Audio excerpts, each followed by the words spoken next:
Hey folks, so today we are going to be unboxing the Proscenic 850T. So yes, this is a robot vacuum. It is intended for both your carpets and your hard flooring areas. But there's something special about this one, and that is it's not just a vacuum cleaner. This also has a mopping functionality. So I'm looking forward to seeing what that is all about.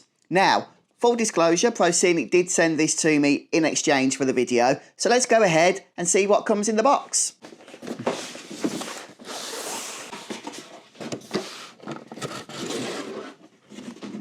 Okay, so we have this protective cardboard layer here, and this is where all the good stuff resides, of course. So first off, we have the instruction manual and what looks to be a cleaning apparatus. So this can be useful for effectively removing the debris and that from the floor roller and just making sure that the robot itself is kept in pretty much tip-top shape.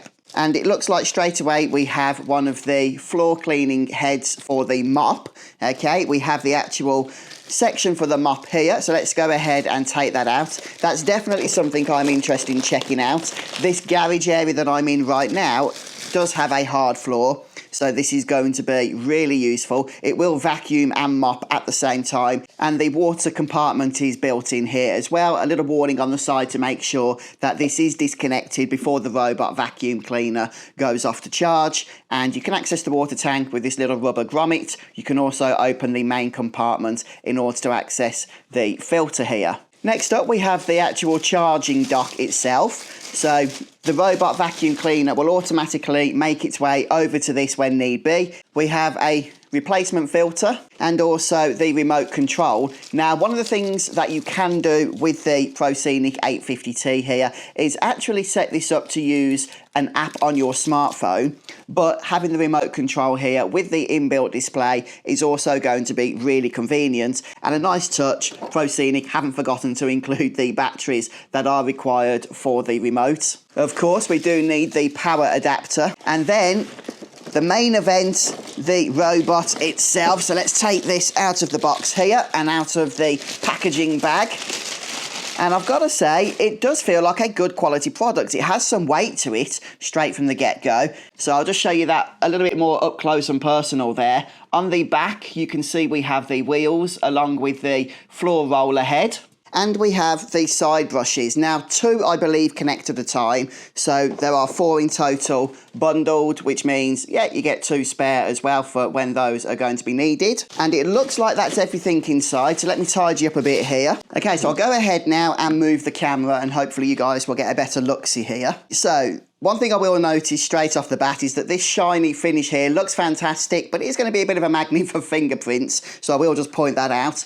But one thing you are going to want to know is once this has been filled, you are going to need to empty it. And the dustbin here is just located at the back. Very easy to access.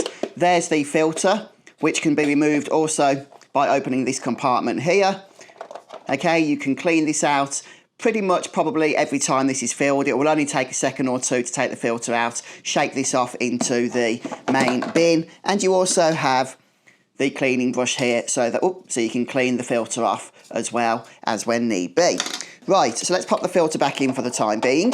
The dustbin itself also opens really easily for emptying, and then of course we can just pop it back in here. Just make sure it's lined up, pull the catch down, and that will just fit back in nicely.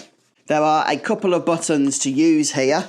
You have the on-off button and the home button. So the on-off button will actually not only turn the vacuum cleaner on, but it will also send it on its merry way. The main power button is also located on the bottom just here. So obviously the vacuum cleaner won't work if that is not turned on. And we do just need to install these brushes. Installing the 2 side brushes is fairly simple, but they do need to click into place, which can take a bit of pushing down. So try and get that lined up, and in goes the first one.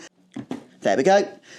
Once they're in, then we can keep those connected until we wish to replace them. Okay, let's turn this back around. Now, if you do want to use the combo vacuuming and mopping at the same time, then we will need to remove the standard dustbin here. We'll pop that over to the side, and then we can go ahead and connect the mop into its place. There we go. But for now, I'm going to go ahead and put the standard dustbin back on. Right, so the only thing that's really left for me to do now is to go ahead, get the wall hub charger here connected, make sure that the vacuum cleaner is charging up correctly, and then I'm going to give this thing a bit of a go. So I'm looking forward to that, testing it out. I'm going to make a review video if you guys want to see the follow-up to the unboxing here. I hope the video's helped. Thank you for watching.